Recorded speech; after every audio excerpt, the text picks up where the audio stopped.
오늘은 흔들림 없는 믿음이라는 제목으로 여러분들과 함께 말씀을 나누려고 합니다. 믿음은 그렇습니다. 믿음. 수많은 믿음 중에 믿음은 정말 실체화하기란 참 어렵습니다. 보이지 않는 것을 향해 나아가야 하고요. 또 순종하면서 그 믿음을 향해 나아가기란 굉장히 어렵습니다. 그래서 히브리서의 기자는 믿음은 보이지 않는 것들의 증거라고 고백하고 있습니다. 아무것도 보이지 않는 상황에서 정말 순종하면서 나아가는 상황은 어쩌면 현실일지도 모릅니다.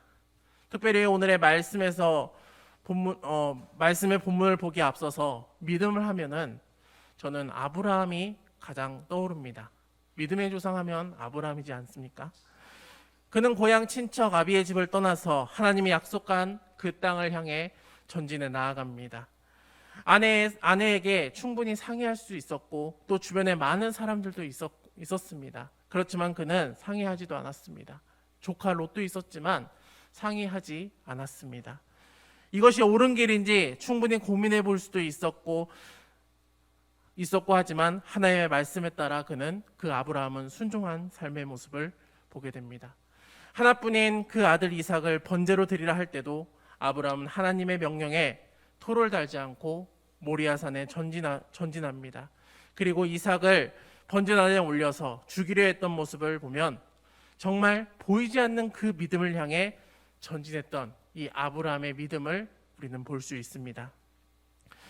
하나님께서는 분명 그 아브라함에게 말씀하셨습니다. 그리고 약속을 해 주셨습니다.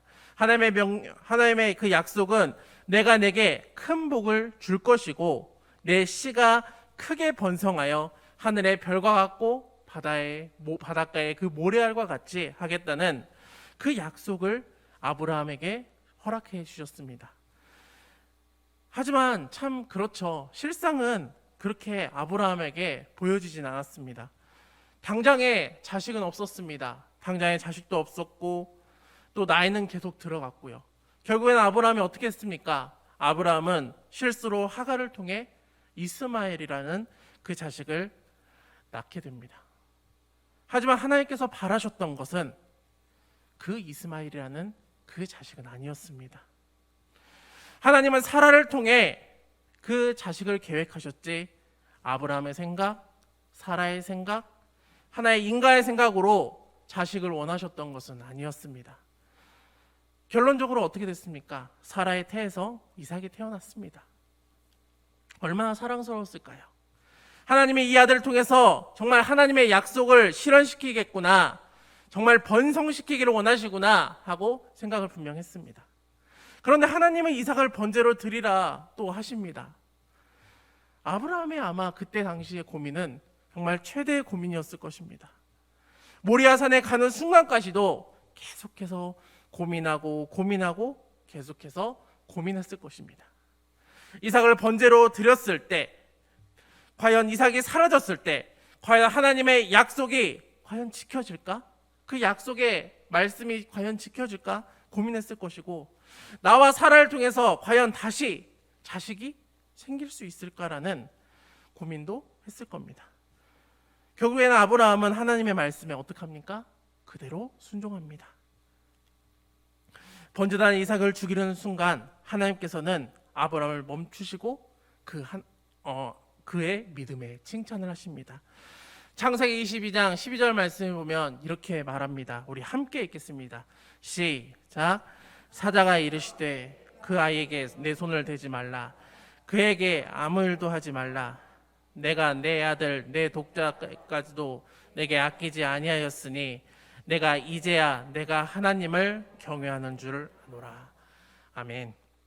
내가 이제야 내가 하나님을 경외하는 줄 아노라 라고 고백하고 있습니다. 이 말에 현대인으로 해석을 하면은 내가 하나님을 두려워하는 줄을 내가 이제야 알았다 라고 해석하고 있습니다. 사랑하는 성도 여러분, 하나님을 경외한다는 것은, 그리고 하나님을 경외한다는 것은 정말 하나님을 여러분 두려워한다는 것입니다. 그럴 때 여러분 진정한 믿음이 생기는 것이고 순종이 나타납니다. 여러 믿음의 정의가 있습니다.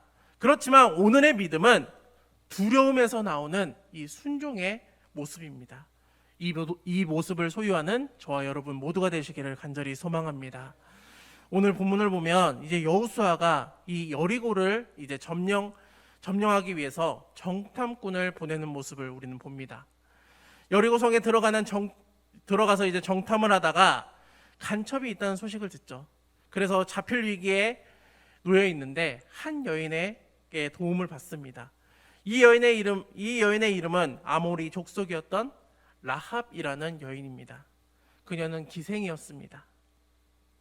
라합은 정탐꾼을 보자마자 위기 상황에 대처하기 위해서 지붕 위에 그 간첩들을 정탐꾼들을 숨겼습니다. 당시에 이 고대 근동의 집 구조는 지붕을 평평하게 만들어서 그곳에 이제 곡식을 말렸다고 합니다. 라합의 집에서도 마침 지붕 위에 그 3대를 말리고 있어서 그곳에 그 정탐꾼들을 숨겨 주었습니다. 라합은 정탐꾼을 보자마자 그 위기 상황에 대처할 수 있었습니다. 라합이 긴급하게 정탐꾼을 숨긴 후에 왕이 보낸 이제 군사들이 그제 나타납니다.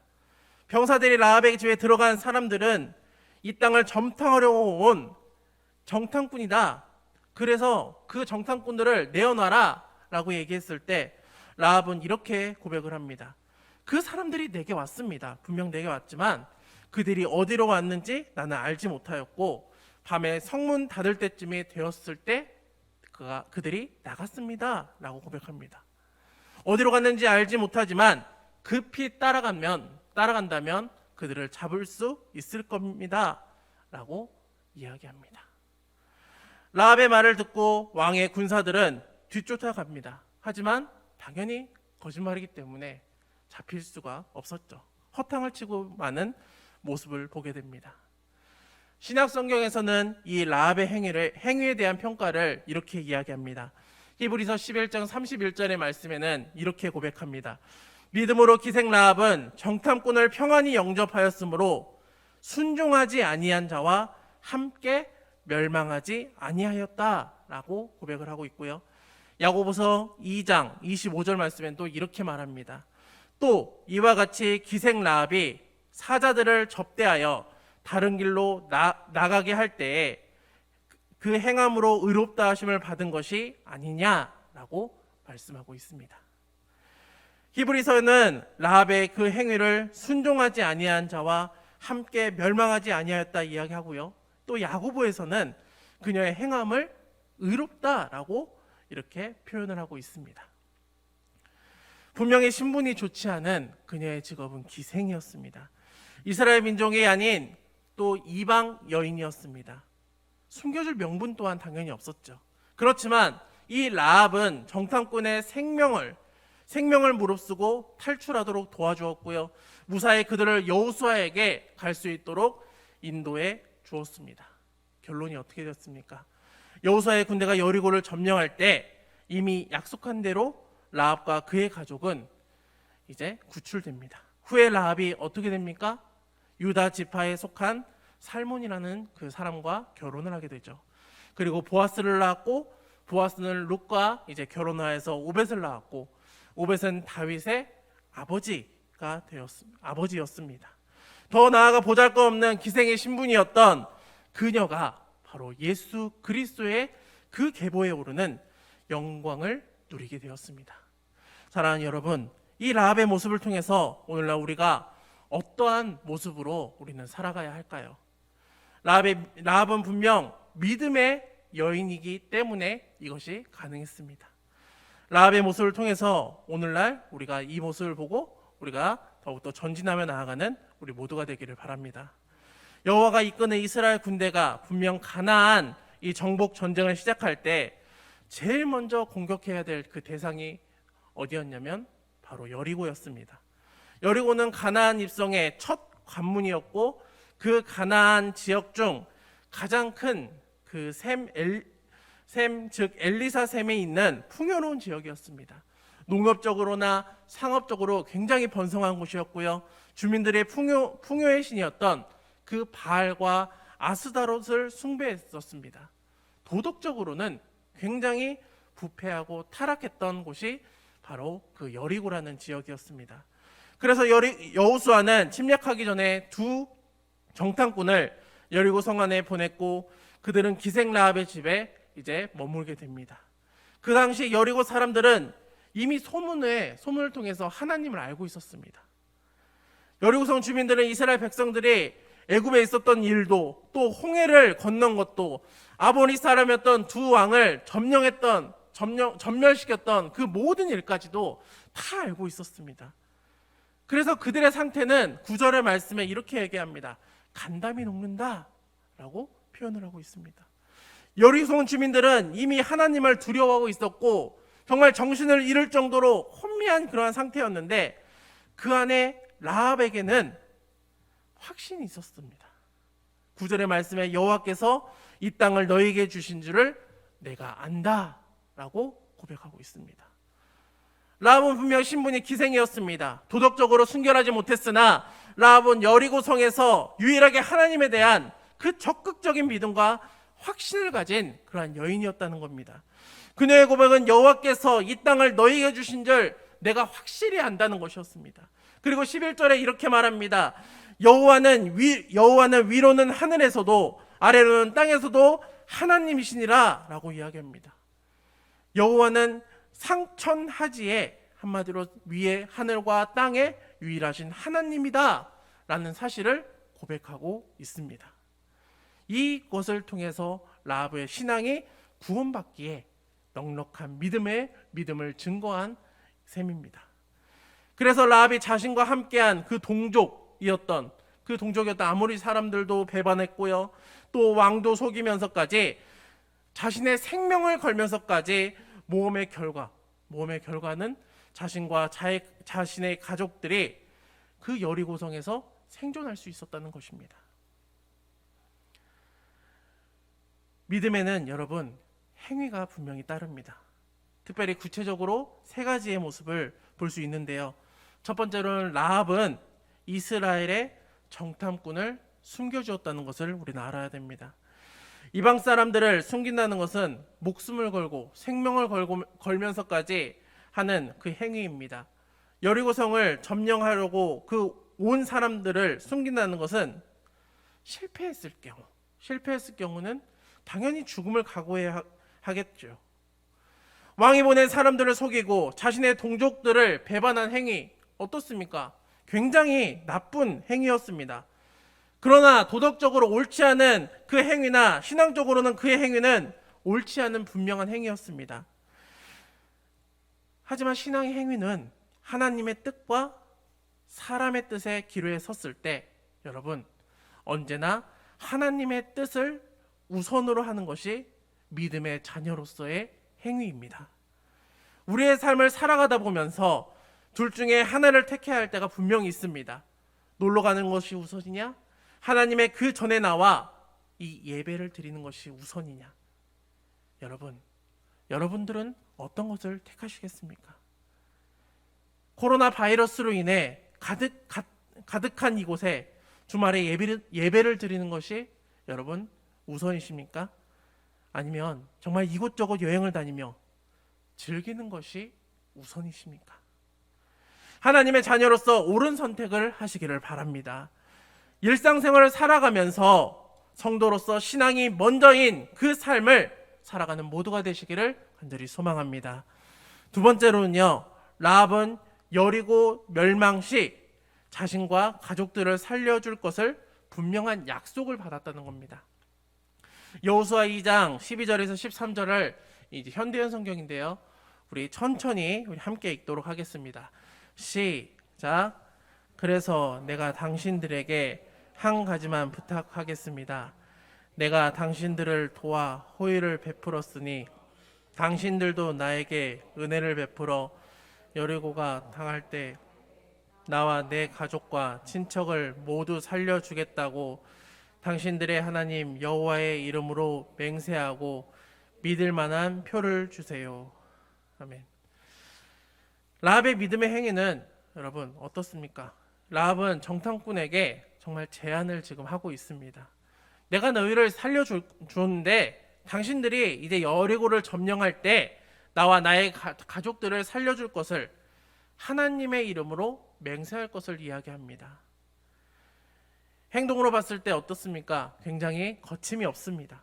라합은 자신뿐만 아니라 자기 자신만을 구제해 줄 것이 아니라 자신의 온 가족까지도 그녀의 표현대로 죽음에서 건져내는 일을 하게 됩니다. 그녀는 믿음으로 그녀의 여리고성에서 건짐을 분명히 받았습니다. 후에 유다의 족속에 그리스도의 계보에 오르는 또한 멋진 믿음의 여인이 되었습니다. 여러분, 나의 믿음을 통해서 나의 남편 그리고 나의 아내, 나의 자녀들이 나의 믿음, 나를 통해서 믿음을 소유한다면 그것만큼 여러분 더한 복이 있을까요? 하나님의 자녀로서 라합은 거침이 없는 믿음의 행위를 보면서 그것을 행동으로 옮긴 것을 우리는 볼 수 있습니다. 그 거침없는 행위를 우리가 소유하는 모두가 되시기를 간절히 소망합니다. 마지막으로 세 번째로는요, 기다리면서 또 인내하면서 그날이 올 때까지입니다. 기다리면서 인내하면서 그리고 그 날이 올 때까지입니다. 구원을 받기 위해서는 이 기다림이란 굉장히 길어질 수 있습니다. 참아야 하고요. 또 인내해야 하고 그 하는 시간이 굉장히 짧으면 좋겠지만 굉장히 길어질 수 있습니다. 라합이 구원을 받기 위해서 본문에서는 읽진 않았지만 여리고성이 정복될 때 어떻습니까? 붉은 줄을 창문에 매달아 놔야 했습니다. 이것은 정탐꾼과 라합과의 사이의 약속의 하나의 표시였습니다. 여호수아가 언제 또 여리고를 칠지는 알 수 없었습니다. 실제로 여리고성은 전쟁으로 점령한 땅이 아니었습니다. 싸워서 했던 땅이 아니었습니다. 무려 7일 동안이나 이 여리고성을 돌았고요. 그 하루하루의 그 기다림이 연속이 언제일까? 언제 과연 이 여리고성이 점령이 될까 하는 생각이 들었을 것입니다. 아마 라합에게 있어서 이 기간 동안 이 기간은 굉장히 힘든 기간이었을 것입니다. 여호와의 구원의 때가 언제인지 모르니 답답할 수도 있었을 겁니다. 내가 입술로는 여리고성이 하나님께서 이스라엘 백성에게 주신 땅이라고 분명한 고백을 했지만 언제 도대체 이것이 이루어질지 모르니까 굉장히 답답하고 불안했을 겁니다. 그런데 마침내 하나님의 때가 되었을 때 라합은 정탐꾼과의 약속을 잊지 않고 그 깃발을 표시해 두었고 오랜 기다림이 정말 꿀처럼 단 구원을 맛보게 되었습니다. 여러분, 야고보서 2장 14절과 26절의 말씀이 있습니다. 우리 함께 읽도록 하겠습니다. 천천히 읽겠습니다. 시작. 내 형제들아, 만일 사람이 믿음이 있노라 하고 행함이 없으면 무슨 유익이 있으리요? 그 믿음이 능히 자기를 구원은 하겠느냐? 26절입니다. 영혼 없는 몸이 죽는 것 같이 행함이 없는 믿음은 죽은 것이니라. 아멘. 라합의 그 믿음과 행위가 라합과 그 온 가족을 구원한 여러분 구원의 통로였습니다. 행함이 없는 믿음은 여러분 분명한 죽은 믿음입니다. 라합이 입술로는 고백을 하지만 정말 결국 정탐꾼의 약속을 라합이 잊어버렸다면 그는 아마 여리고성의 주민들과 똑같이 죽음을 맞이했을 것입니다. 왜냐하면 정탐꾼 2명 외에는 아무도 라합을 알지 못하기 때문에 그렇습니다. 여러분, 나에게 주신 그 하나님의 때가 언제인지 분명히 사람마다 다릅니다. 기도를 통해 응답 또한 사람마다 다르다는 겁니다. 그때가 언제일진 모르지만 기다림과 또 인내하면서 하나님의 때를 기다리시기를 바랍니다. 하나님이 응답하시고 또 답을 주신다면 그때는 어떻게 해야 됩니까? 거침없이 여러분 전진하셔야 됩니다. 그때를 절대 놓쳐서는 안 됩니다. 믿음으로 행위로 하나님의 계획에 따라 살아가는 믿음의 성도요, 사랑하는 구한교회 모두가 되시기를 간절히 소망합니다. 말씀을 맺겠습니다. 여러분, 오늘 믿음의 여인 이 라합을 여러분 보면서 히브리서 11장 31절의 말씀, 그 말씀을 우리 다시 한번 읽겠습니다. 우리 함께 읽겠습니다. 시작. 믿음으로 기생 라합은 병탄꾼을 평안히 영접하였으므로 순종하지 아니한 자와 함께 멸망하지 아니하였도다. 아멘. 세상의 눈으로 보면 그는 정말 천한 기생이었고 동족과 그 왕을 배신한 죽어 마땅한 여인이었습니다. 그러나 신앙적인 눈으로 보면 불순종의 여리고, 신앙적인 눈으로 보면 불순종의 여리고 백성과 함께 그녀는 동족과 함께 멸망당하지 않았습니다. 그리고 구원받게 된 것은 그녀의 믿음 때문에 가능했습니다. 가나안 백성들은 하나님을 믿지 않고 우상을 섬기고 진멸의 대상이었습니다.